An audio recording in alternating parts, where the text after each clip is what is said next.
These are hot buzzwords right now in the research community.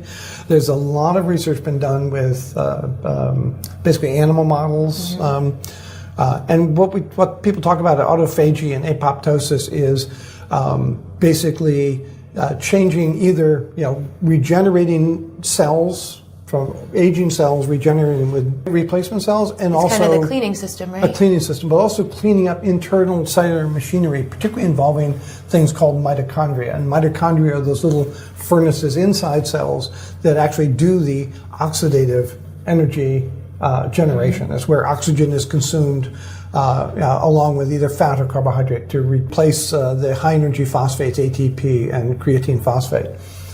And so that machinery constantly has to be repaired.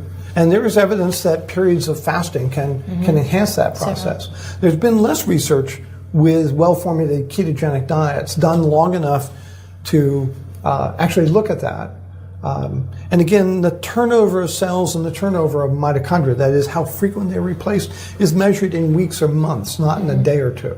Autophagy can be stimulated by reduced insulin, increased glucagon, inhibition of mTOR. So it would, I know a lot of the research is in fasting, and ketogenic diets tend to mimic that from a metabolism standpoint in a lot of ways. So I would assume that you would be able to get some similar benefits out of doing it for a long time.